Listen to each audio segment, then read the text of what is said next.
अलग बात है। साइंस तरक्की कर गई, आज जमाना तरक्की कर गया, इंसान चांद पर पहुंच गया, मगर बेटियों को तो आज भी बोझ माना जाता है।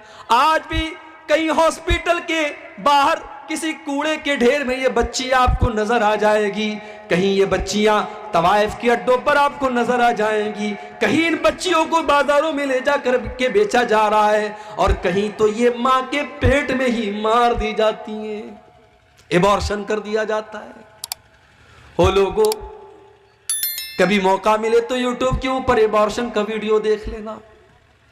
वो लोग तो बहुत बेरहम थे, वो बेटियों को पैदा होने के बाद अपनी बेटियों को कत्ल कर देते। आज का इंसान तो इतना बेरहम हो चुका है कि वो तो मां के पेट में ही बेटियों को कत्ल कर देता है। एबॉर्शन का वीडियो आप देखिए, उस मासूम बच्चे को जो मां के पेट में है, और अल्ट्रासाउंड के जरिए सिर्फ इतना बता दिया गया कि आपको बेटी होने वाली है।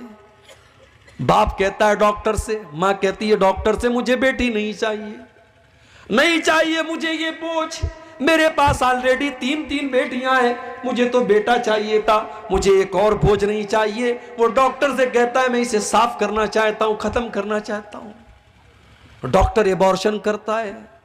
वो लोगों, एबॉर्शन के जरिए, उस दवा के जरिए, वो मासूम बच्चा जो अभी पूरी तरीके से बना भी नहीं है मां के पेट में, उस बच्चे के टुकड़े टुकड़े कर दिए जाते हैं, उसके हाथ पैर तोड़ दिए जाते हैं, उसके बदन की बोटी बोटी नोच करके उसको मां के पेट में मार दिया जाता है। ये आज के दौर का पढ़ा लिखा इंसान कर रहा है, ये आज के दौर का मुहज्जब इंसान कर रहा है, ये आज के दौर का तरक्की याफ्ता इंसान कर रहा है। अरे हमसे अच्छे तो वो लोग थे, वो कम से कम अपनी बेटियों को पैदा तो होने देते थे, वो दुनिया की शक्ल देखने तो देते थे। हम तो इतने बेरहम हो गए, हमने मां के पेट में ही बच्चियों को कत्ल कर डाला। हिसाब देना पड़ेगा कयामत के दिन। वइज़ल मौऊदतु सुइलत बिअय्यि ज़ंबिन कुतिलत, कल कयामत के दिन उस मासूम बच्ची से पूछा जाएगा, तेरे माता पिता ने, तेरे माँ बाप ने तुझे किस जुर्म की सजा दी, क्यों तुझे कत्ल किया। नबी अकरम के पास एक सहाबी आते हैं, सही इब्न हिब्बान की सही रिवायत है। एक सहाबी आते हैं, आए अल्लाह के नबी, इस्लाम लाने के पहले मैंने बहुत सारे पाप किए, मैंने बहुत सारे गुनाह किए, मगर एक पाप मुझे अपना बार बार याद आता है। कौन सा पाप तुमने किया। आए अल्लाह के नबी, इन्ना ली कानत ली इब्नतन, मेरी एक बेटी थी, मैं उससे बहुत प्यार करता था, और मैं जैसे उसका नाम लेता था वो या अबती अब्बा जान कह करके दौड़ी दौड़ी मेरे पास आ जाती थी। कौम के लोग मुझे ताना मार रहे थे, तुम गलत कर रहे हो, तुम समाज के खिलाफ जा रहे हो, तुम बेटी की परवरिश कर रहे हो, तुम बेटी को पाल रहे हो। आए अल्लाह के नबी, मैं समाज के ताने सुन सुन करके तंग आ गया। एक दिन मैंने बेटी को बुलाया, हाँ ये बेटी ही तो है जो बाप के एक बार बुलाने पर दौड़ी दौड़ी चली जाती है, शादी के बाद भी अपने मायके में रहती है। माँ का फोन जाता है, तेरे अब्बू की तबीयत बड़ी खराब है। बेटी अपने ससुराल में अपने सारे काम धाम छोड़ करके अपने बीमार बाप को देखने आ जाती है। और वो बेटा जिसके पैदा होने पर बाप ने बड़ी मिठाइयां बांटी थी, वो बेटा अपने बाप को दम तोड़ते हुए देख करके भी अपने काम में लगा रहता है, उसे अपने बाप की हाल चाल लेने की फिक्र भी नहीं है। ओ लोगों, तुमने बेटियों के ऊपर बेटों को तरजीह दी है, तुमने बेटों को मुकद्दम किया है, लेकिन समाज की हकीकत यह कि बेटियां अपने माँ बाप से ज्यादा प्यार करती हैं। साहबी कहते हैं अल्लाह के नबी, मैंने बेटी को आवाज दी, वो दौड़ी दौड़ी मेरे पास आई, मैंने उसका हाथ पकड़ा, घर के बाहर लेके गया, कुछ दूर गया, कुछ फासले पर गया, एक कुएं के पास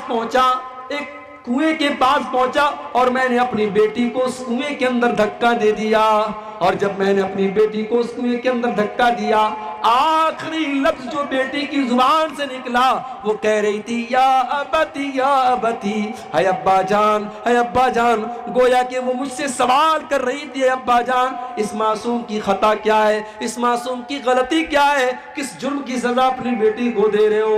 है अल्लाह के नबी, आज भी अपनी उस बेटी का ये जुमला आज भी मेरे कान में गूंजता है। वो जब या अबती कह करके दुनिया से गई थी, वो आवाज आज भी मेरे कानों में गूंजती है।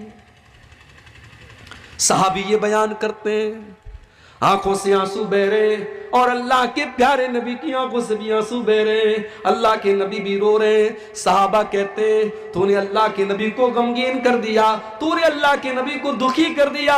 अल्लाह के प्यारे नबी सल्लल्लाहु अलैहि वसल्लम फरमाते हैं, नहीं नहीं कोई बात नहीं, इन्होंने तो अपने दिल की बात बयान की है, इनको बयान करने दो। फिर अल्लाह के प्यारे नबी अपने सहाबी से कहते हैं, ओ मेरे प्यारे सहाबी, इस्लाम लाने के बाद तुमने पिछले जितने गुनाह किए अल्लाह ने सारे के सारे गुनाहों को माफ कर दिया है। जब तुमने सच्ची तौबा कर ली, तुम इस्लाम ले आए, तो पिछले सारे पाप तुम्हारे माफ हो गए। मेरे नबी इन रस्म और रिवाज को तोड़ने के लिए आए।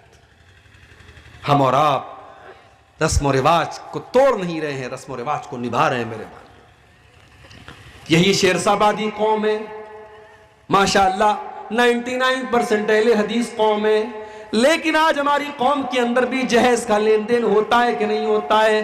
हमारी कौम के अंदर भी बेटियों का सौदा होता है कि नहीं होता है? क्यों मेरे भाइयों, क्यों आपने गरीब बाप की बेटी को बोझ क्यों बना दिया? आज गरीब बाप अपनी बेटी की शादी करने के लिए बैंक से लोन ले रहा है, जिम्मेदार कौन है? आज गरीब बाप जो रोज कमाने वाला और मेहनत मजदूरी करने वाला है, उसकी बेटियां जवान हो गई हैं, शादी के काबिल हो गई हैं, मगर उसके पास अपनी बेटियों की शादी का इंतजाम नहीं है, उनको जहेज में देने के लिए पैसे नहीं है। उस गरीब बाप को मजबूर करने वाले हम और आप हैं। सहाबा के दौर में तो ऐसा नहीं होता था। सहाबा के दौर में बेटी के बाप के ऊपर कोई बोझ नहीं होता था। मेरे नबी को अल्लाह ने 4 बेटियां दी। आपने ज़ैनब की शादी अबुल आस से की, आपने रुकैया की शादी उस्मान गनी से की, रुकैया के इंतकाल के बाद उम्मे कुलसूम का निकाह आपने उस्मान गनी से किया, और सबसे छोटी बेटी हजरत फातिमा का निकाह आपने हजरत अली से किया। 4 बेटियां थी, चारों बेटी का निकाह आपने सुन्नत तरीके से किया। न कोई बारात आई, न कोई जहेज दिया, न कोई सामान का लेन देन हुआ, बस महर तय हुआ और आपने निकाह कर दिया। हाँ, जब हजरत फातिमा का निकाह किया तो चूंकि दामाद जो थे हजरत अली, वो भी अल्लाह की नबी के घर के अंदर रहते थे। वो एक तरफ से दामाद भी थे और एक तरफ से बेटे की हैसियत भी रखते थे, क्योंकि अबू तालिब के इंतकाल के बाद अल्लाह के नबी ही हजरत अली की परवरिश करते थे। तो हजरत अली के गार्जियन भी अल्लाह के नबी थे। तो एक तरफ आप ससुर भी थे और एक तरफ बाप भी थे। आपने ससुर की हैसियत से नहीं, आपने बाप की हैसियत से, हजरत अली की नई नई गिरस्ती थी, नया नया घर था, आपने घर बसाने के लिए जब अपनी बेटी की आप शादी करने लगे, आपने बिस्तर दिया, आपने तकिया दिया, आपने पानी का एक मशकेजा दिया, आपने ये जरूरत के चंद सामान दिए। अगर ये जहेज था तो अल्लाह के नबी ने अपनी बाकी 3 बेटियों को जहेज क्यों नहीं दिया? हम रस्म रिवाज को निभा रहे हैं, रस्म रिवाज को निभा रहे हैं, और नतीजा यह है मेरे भाइयों कि आज समाज की नजर में बेटी बहुत बड़ा बोझ बन चुकी है, और बेटी की परवरिश और बेटी की पैदाइश पर अच्छे अच्छे लोगों की माथों पर, पेशानियों पर पल पड़ जाते हैं। बेटियां बोझ नहीं है। अगर ये बेटी बोझ होती तो अल्लाह के नबी ये ना फरमाते मन कान लहू सलासो बनातिन, जिसकी 3 बेटियां हो, जिसकी 3 बहनें हो, और अपनी 3 बहनों और 3 बेटियों के साथ वो अच्छा सलूक करे, तो वो बेटियां और वो बहनें अपने भाई को और अपने माँ बाप को जहन्नम की आग से बचाएंगी। और एक हदीस में अल्लाह के नबी ने फरमाया मन आला जारियतैनि हत्ता तबलुगा, जिसने 2 बेटियों की परवरिश की, वो बेटियां जवान हो गई, उनका निकाह कर दिया, उनकी जिम्मेदारियों को निभा दिया, तो वो बेटियां अपने माँ बाप के लिए कितना बड़ा काम करेंगी। अल्लाह के नबी फरमाते हैं वो बेटियों का बाप कयामत के दिन मेरे साथ ऐसे रहेगा जैसे ये दोनों उंगलियां अपने एक दूसरे के साथ लगी हुई हैं। बेटी की परवरिश करने वाला नबी के साथ रहेगा। हाँ, ये अलग बात है और ये सच्चाई भी है। बेटों के मुकाबले में बेटी की परवरिश मुश्किल काम है।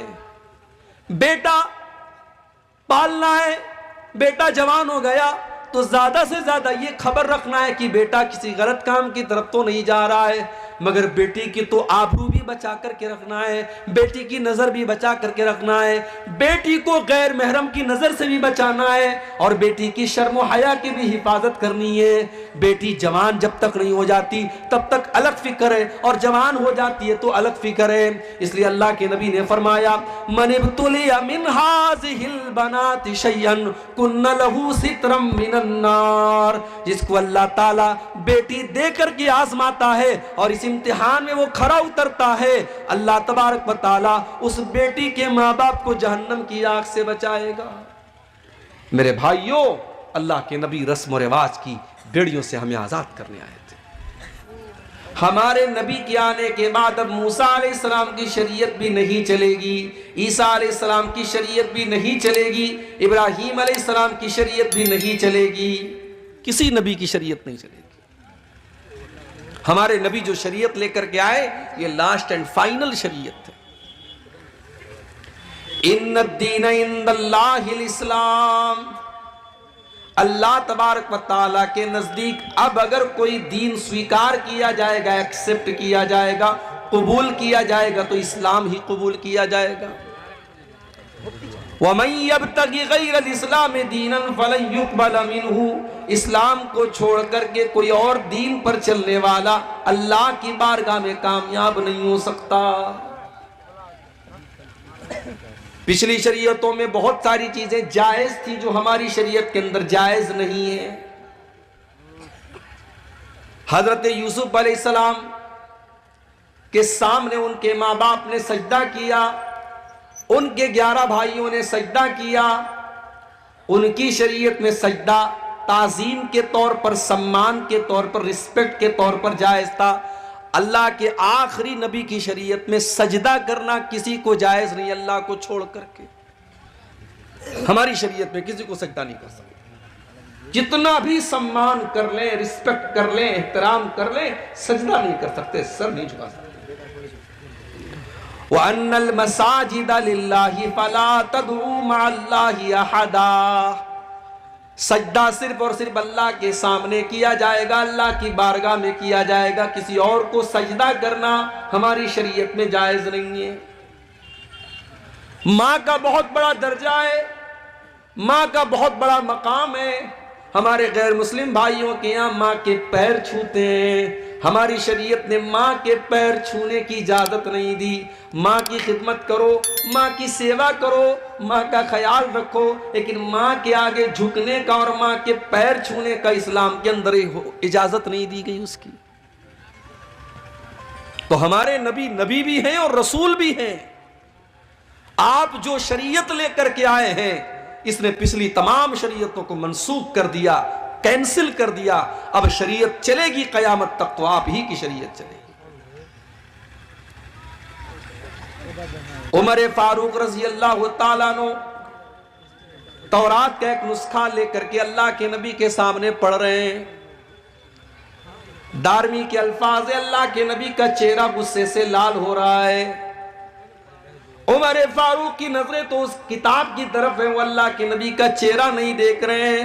अबू बकर सिद्दीक ने फरमाया, सकिलत का सवाकिलो या उमर, ऐ उमर तुझे खोने वालियां खो दे, तुझे गुम करने वालियां गुम कर दे, क्या तू अल्लाह के नबी का चेहरा नहीं देख रहा है? जब हजरत उमर ने नजरें उठा करके अल्लाह के नबी का तमतमाता हुआ चेहरा देखा, फौरन उस तौरात के नुस्खे को जमीन पर फेंक दिया और कहने लगे, रदीतु बिल्लाहि रब्बा व बि मुहम्मदिन रसूला व बिल इस्लाम दीना। ऐ अल्लाह के नबी, मैं अल्लाह को अपना रब मानता हूँ, मैं इस्लाम को अपना दीन मानता हूँ और मैं मोहम्मद सल्लल्लाहु अलैहि वसल्लम को अल्लाह का रसूल मानता हूँ। अब जरा जुमला सुनो, अल्लाह के नबी ने क्या कहा। आपने फरमाया कि ऐ उमर, उस अल्लाह की कसम जिसके हाथ में मेरी जान है, लौ काना मूसा हय्यन, अगर आज मूसा अलैहिस्सलाम भी जिंदा हो जाएं, व अदरक नबुवती, और मेरी नबूवत का ज़माना मूसा अलैहिस्सलाम भी पा जाए, मा वसिअहु इल्ला इत्तिबाई, तो मूसा अलैहिस्सलाम को भी मेरी पैरवी करनी पड़ेगी, उनको भी मेरी शरीयत पर चलना पड़ेगा। मेरे दौर में अगर मूसा भी आ जाए तो मूसा की शरीयत नहीं चलेगी। ओ लोगों, जब मूसा की शरीयत मेरे नबी की शरीयत के अंदर नहीं चल सकती, तुमने अपने बुजुर्गों की शरीयत को क्यों चलाना शुरू कर दिया? तुमने अपने बड़ों की शरीयत को क्यों चलाना शुरू कर दिया? तुमने अपने इमामों की शरीयत को क्यों चलाना शुरू कर दिया? रब का कुरान पढ़ा जाए, नबी का फरमान पढ़ा जाए, और उसके बाद कोई कहे कि मेरे इमाम ने ये कहा, मेरे बुजुर्गों ने ये कहा, मेरे बड़ों ने ये कहा, इससे बढ़ के शर्म की बात और इससे बढ़ के अफसोस की बात क्या होगी? तो मेरा नबी नबी भी है और रसूल भी है। अल्लज़ीना यत्तबिऊन अर्रसूल अन्नबिय्यल उम्मी, मेरा नबी नबी भी है और मेरा नबी रसूल भी है और मेरा नबी उम्मी भी है। उम्मी किसको कहते हैं? उम्मी बना है उम से, उम के माने मां। मां के पेट से बच्चा निकलता है तो पढ़ लिख करके नहीं निकलता है, अनपढ़ होता है। अल्लाह के नबी उम्मी थे क्योंकि पूरे अरब के अंदर ज्यादातर लोग उम्मी थे, पढ़ना लिखना नहीं जानते थे, पढ़ने लिखने का शौक ही नहीं था। अल्लाह ने अपने आखिरी नबी को उम्मी क्यों बनाया? कुरान उठाओ, कुरान का 21वां पारा उठाओ, अल्लाह जवाब देता है, वमा कुन्त ततलू मिन क़ब्लिही मिन किताबिन वला तख़ुत्तुहु बियमीनिका इज़ल लर्ताबल मुब्तिलून। ऐ नबी, आप न तो कोई किताब पढ़ते थे, न आप एक लाइन लिख सकते थे। अगर आप पढ़ना लिखना जानते तो ये शक करने वाले, ये बातिल परस्त लोग, ये मुशरिक लोग, ये काफिर लोग आपकी नबूवत पर सवाल उठा देते। ये कहते ये तो पढ़े लिखे हैं, इन्होंने तौरात के अंदर पढ़ करके ये बात बताई है, इन्होंने इंजील के अंदर पढ़ करके ये बात बताई है। ऐ नबी, हमने आपको उम्मी बनाया, आपका कोई उस्ताद नहीं, आप किसी मदरसे में नहीं गए, आपने कलम चलाना नहीं सीखा, आपने लिखना नहीं सीखा, आपने पढ़ना नहीं सीखा, फिर भी आप अल्लाह का कुरान दुनिया को पढ़ पढ़ के सुनाएंगे। फिर भी आप नबी हैं और आप अपनी हदीसें पढ़ पढ़ के सुनाएंगे। दुनिया हैरत से देखेगी और सोचेगी इसको सिखाने वाला कौन है। तब दुनिया को पता चलेगा कि आपको सिखाने वाला आपका रब है। आप उम्मी थे मगर आप दुनिया के टीचर थे। मेरे नबी उम्मी थे, किसी मदरसे में नहीं गए, किसी टीचर के सामने आपने जानुए तलम्मुस तय नहीं किया, मगर आप सारी कायनात के टीचर थे, सारी कायनात के मुअल्लिम थे, गुरु थे आप। इसीलिए अल्लाह ने जब अपने नबी की खुसूसियात का तज़किरा कुरान में किया तो क्या फरमाया? वयुअल्लिमुहुमुल किताब वल हिकमा, मेरा नबी तुमको कुरान सिखाता है, मेरा नबी तुमको हिकमत की बातें सिखाता है, मेरा नबी टीचर है, मेरा नबी मुअल्लिम है, मेरा नबी तुमको किताब व हिकमत की तालीम देता है। मगर अफसोस, जिस नबी ने दुनिया को टीचिंग दी और तालीम दी और शिक्षा दी, उस नबी का कलमा पढ़ने वाले आज शिक्षा से दूर हैं, तालीम से दूर हैं। सीमांचल का इलाका है, शेरशाहबादी हमारे भाइयों की एक बड़ी आबादी इस इलाके में है। जाकर के जरा रिपोर्टें देखो कि तालीम का तनासुब क्या है, तालीम का परसेंटेज क्या है। आज हमारी शेरशाहबादी बिरादरी में तालीम का परसेंटेज बहुत कम है। सीमांचल के इलाके में मुसलमानों में तालीम का परसेंटेज बहुत कम है। न दीन की तालीम है, न दुनिया की तालीम है। क्यों मेरे भाइयों? हमारे यहाँ बच्चे थोड़े से बड़े होते हैं, हम उनको काम पे लगा देते हैं। बाप ये सोचता है कि ये बेटा बड़ा हो रहा है, इसको पढ़ने लिखने भेजेंगे, इसके ऊपर पैसा खर्च करना पड़ेगा, ये काम करेगा तो 4 पैसे लेकर के आएगा। ओ लोगों, दुनिया की दूसरी कौमों ने अपने पेट को काटा है और एक टाइम खाया है और एक टाइम भूखे रहे, मगर उन्होंने अपने बच्चों को पढ़ाया है। कितने ऐसे रिक्शा चलाने वाले जिन्होंने अपने बच्चों को डॉक्टर बनाया है, कितने ठेले पर सामान बेचने वाले जिन्होंने अपनी बेटियों को डॉक्टर बनाया है। ओ लोगों, ये जज्बा हमारी कौम के अंदर क्यों नहीं है? ये जज्बा हमारे अंदर क्यों नहीं? हम अपने बच्चों को तालीम क्यों नहीं दिलाते? याद रखो मेरे भाइयों, अगर हमने अपने पेट के लिए अपने बच्चों को तालीम से दूर रखा, मदरसे से दूर रखा, स्कूल से दूर रखा, तो हम वही काम कर रहे हैं जो 1400 साल पहले किया जाता था। वला तक़्तुलू औलादकुम खश्यत इमलाक, ऐ लोगो अपनी औलाद को पेट के लिए तुम कत्ल न करो, अपने पेट के लिए अपने बच्चों को कत्ल न करो। अपने बच्चों को तालीम से दूर करना, शिक्षा से दूर करना, मदरसे से दूर करना, स्कूल से दूर करना, ये भी उनको कत्ल करना है, ये भी उनकी हत्या करना है। इस्लाम के अंदर शिक्षा का बड़ा महत्व है, बड़ी अहमियत है मेरे भाई। हमारे नबी अकरम के ऊपर कुरान की जो पहली 5 आयतें नाजिल हुई, जा करके उठा करके देखो, उन 5 आयतों में ना नमाज का जिक्र है, ना रोजे का जिक्र है, ना ज़कात का जिक्र है, ना हज का जिक्र है। क्या फरमाया गया उन 5 आयतों में? इक़रा बिस्मि रब्बिकल्लज़ी खलक, खलकल इंसान मिन अलक, इक़रा व रब्बुकल अकरम अल्लज़ी अल्लम बिल कलम, अल्लमल इंसान मा लम यालम। ऐ नबी, पढ़िए अपने उस रब के नाम से जिसने पैदा किया। पढ़िए, आपका रब बड़ा करीम है। पढ़िए, आपके रब ने कलम के जरिए आपको तालीम सिखाई, इंसान को वो सिखाया जो इंसान नहीं जानता था। कुरान की पहली 5 आयतों में कलम का जिक्र है, पढ़ने का जिक्र है, तालीम का जिक्र है। अगर उस कुरान का मानने वाला अगर आज तालीम से दूर है मेरे भाइयों, तो शर्म आनी चाहिए और हमें चुल्लू भर पानी में डूब मरना चाहिए। हमारे नबी उम्मी हैं, मगर सारी कायनात को दर्स देने के लिए आए हैं। हमारे नबी के टीचर कौन है? कुरान उठाओ, अल्लाह फरमाता है अल्लमहु शदीदुल क़ुवा दू मिर्रतिन फस्तवा। मेरे नबी का टीचर तो जिब्रील जैसा फरिश्ता है, जो अपने पर को जमीन पे मार दे तो सारी जमीन जल जाएगी। इतना हैवी, इतना हैबतनाक और तमाम फरिश्तों का सरदार जिब्रील अमीन मेरे नबी का टीचर है। मेरे नबी को कुरान पढ़ाने वाला टीचर जिब्रील अमीन है। तो अल्लाह के रसूल भी हैं, नबी भी हैं, उम्मी भी हैं। अल्लज़ी यजिदूनहु मक्तूबन इंदहुम फित तौराती वल इंजील। क्या भाई साहब, एक बार सेट कर लो भाई।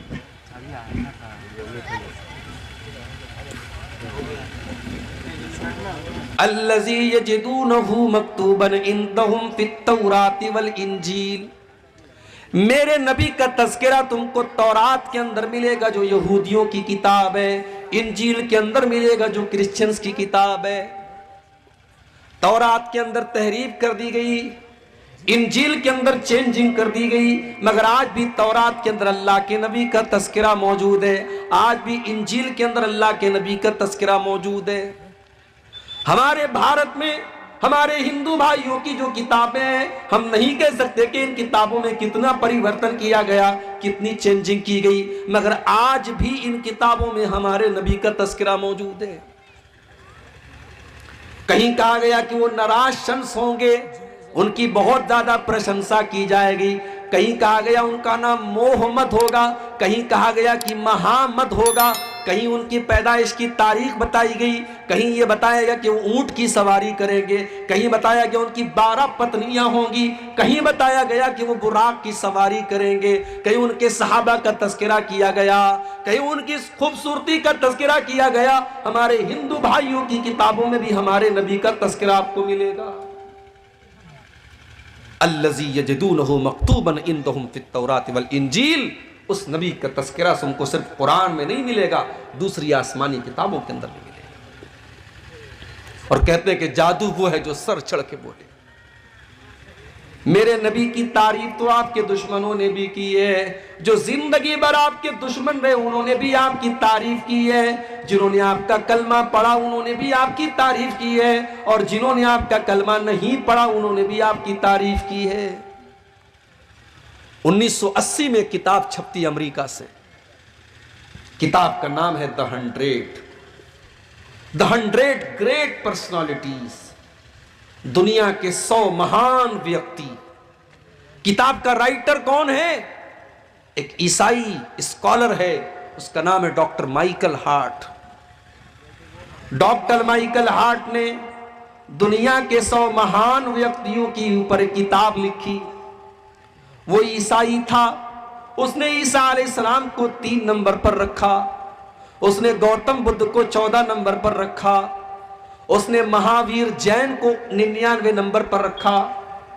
उसने अपनी इस किताब में अगर पहले नंबर पर रखा और पूरी दुनिया की तारीख पढ़ने के बाद पहले नंबर पर रखने के लायक अगर उसको कोई इंसान नजर आया तो वो जनाबे मुहम्मदुर रसूलुल्लाह सल्लल्लाहु अलैहि वसल्लम नजर आए। उसने अपनी इस किताब में नंबर 1 पर अल्लाह के नबी को रखा।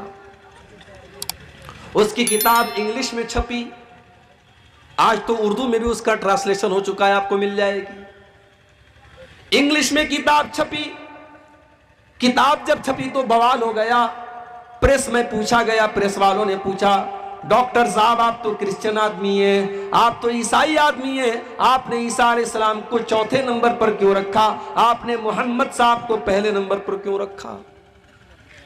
डॉक्टर माइकल हार्ट ने जो जवाब दिया था वो आज भी उसकी किताब के मुकदमा के अंदर मौजूद है। उसने लिखा था, he was the only man in history who was the supremely successful on both the religious and secular levels. उसने कहा कि पूरी दुनिया की तारीख में, पूरे दुनिया के इतिहास में, पूरे मानव इतिहास में मुझे अगर कोई ऐसी शख्सियत मिली जो मजहबी भी हो और सेकुलर भी हो, एक तरफ नमाज भी पढ़ रही हो और एक तरफ 4-4 बेटियों के बाप का भी फर्ज निभा रही हो और 9 बीवियों के शौहर का भी फर्ज निभा रही हो, एक अच्छा बाप भी हो, एक अच्छा शौहर भी हो, एक अच्छा कमांडर भी हो, एक अच्छा पॉलिटिशियन भी हो, एक अच्छा इंसान भी हो, अगर मैंने ऐसी कोई शख्सियत देखी है तो सिर्फ और सिर्फ जनाब मुहम्मदुर रसूलुल्लाह सल्लल्लाहु अलैहि वसल्लम की देखी है। इसलिए मैं मजबूर हूं, मैंने नंबर 1 पर अगर रखा है तो अल्लाह के नबी को रखा है।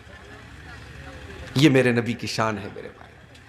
अल्लज़ी यजिदूनहु मक्तूबन इंदहुम फित तौराति वल इंजील। मेरे नबी का तज़किरा तुमको तौरात के अंदर मिलेगा, तुमको इंजील के अंदर मिलेगा। बुखारी के अल्फाज हैं, अल्लाह के नबी का तौरात के अंदर तज़किरा कैसा था? सहाबी कहते हैं कि तौरात के अंदर जब हमने पढ़ा तो अल्लाह के नबी के बारे में लिखा था, लैसा बिफज़्ज़िन वला गलीज़िन वला सख़ाबिन फिल अस्वाक़, कि आखिरी नबी ऐसे होंगे कि उनके मिजाज में कठोरता नहीं होगी, सख्ती नहीं होगी, उनके मिजाज में नरमी होगी, उनकी जुबान के अंदर मिठास होगी। वला सख़ाबिन फिल अस्वाक़, वो बाजारों में चिल्लाने वाले, चीखने वाले बाजारू लोगों की तरह नहीं होंगे। ला यदफ़उ सय्यअत बिस्सय्या, वो बुराई का बदला बुराई से नहीं देंगे। वलाकिन याफ़ू व यस्फ़ऊ, वो अपने दुश्मन की खताओं को भी माफ कर देंगे, अपने शत्रु को, अपने दुश्मन को भी माफ कर देंगे। तो उस नबी का तज़किरा तुमको तौरात के अंदर भी मिलेगा और उस नबी का जिक्र तुमको इंजील के अंदर भी मिलेगा। यामुरुहुम बिल मारूफ, वो नबी तुमको नेकियों का हुक्म देंगे। वयनहाहुम अनिल मुनकर, तुमको बुराइयों से रोकेंगे। ये नबी का 2 काम है, ये नबी का भी काम है और नबी के मानने वालों का भी काम है। नेकी का हुक्म देंगे, बुराई से रोकेंगे। वो शराब से मना करेंगे, वो खुद शराब नहीं पिएंगे। वो जिना से मना करेंगे, खुद जिना नहीं करेंगे। वो हराम खोरी से मना करेंगे, खुद हराम काम नहीं करेंगे। मेरे प्यारे साथियों, होना तो ये चाहिए था कि शराब बंदी का अभियान हम चलाते, ये बिहार गवर्नमेंट का काम नहीं था। होना तो ये चाहिए था मुसलमान की बस्तियों में कहीं शराब की दुकान नजर ना आए और शराब के अड्डों पर कहीं मुसलमान नजर ना आए, क्योंकि जितना शराब को आपके मजहब में हराम करार दिया गया और जितने सख्त जुमले आपके मजहब में कहेंगे उतने किसी और मजहब में नहीं कहेंगे। जरा आप वो हदीस उठाइए, सुनन नसई के अंदर ये हदीस मौजूद है। उस्मान गनी रजी अल्लाह तआला अन्हु की हदीस है। कहते हैं कि वो लोगों, शराब से बचो, ये उम्मुल खबाइस है, ये तमाम बुराइयों की जड़ है, ये तमाम गंदगियों की जड़ है। पिछले जमाने में अल्लाह का एक नेक बंदा था जो बहुत नेक आदमी था, बड़ा मुत्तकी था, बड़ा जाहिद था। एक फाहिशा औरत ने, एक बदचलन औरत ने अल्लाह के उस नेक बंदे को अपने जाल में फंसाने के लिए एक साजिश चली, एक चाल चली। उसने अपनी एक लौंडी को भेजा।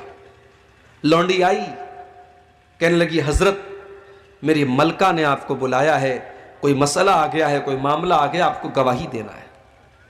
हजरत बेचारे सीधे साधे थे, वो फौरन चलने लगे उस औरत के साथ। सुनन नसई की रिवायत है, अल्लाह का वो नेक बंदा जब उस लौंडी के साथ चलने लगा, जाने लगा, जब वो घर के अंदर दाखिल हुई, उसने घर के अंदर जाते ही दरवाजा बंद कर दिया, और अंदर गई एक और दरवाजा बंद कर लिया, और अंदर गई एक और दरवाजा बंद कर लिया। 7 दरवाजों को बंद करने के बाद आखिर में एक छोटा सा कमरा था जिसमें एक खूबसूरत बच्चलन औरत थी, एक छोटा सा मासूम बच्चा था, और बच्चे के बगल में एक छुरी रखी हुई थी और एक बोतल में शराब रखी थी। औरत ने कहा कोई गवाही का मसला नहीं था, मैंने तो चाल चली थी तुमको बुलाने के लिए, तुमको फंसाने के लिए। अब तो 7 दरवाजे बंद हैं, तुम्हें भागने का कोई रास्ता नहीं। अब 3 चॉइस तुम्हारे सामने है, या तो मेरे साथ जिना करो, या तुम इस बच्चे को कत्ल करो, या तुम इस बोतल की शराब में से एक गिलास, एक प्याला तुम शराब पी लो। उसने सोचा जिना करना बहुत बड़ा पाप है, बच्चे को कत्ल करना उससे भी बड़ा पाप है, शराब को पीना इन दोनों के मुकाबले में हल्का पाप है, हल्का गुनाह है। उसने कहा ठीक है, तुम इस बोतल में से एक प्याला शराब मुझे दे दो।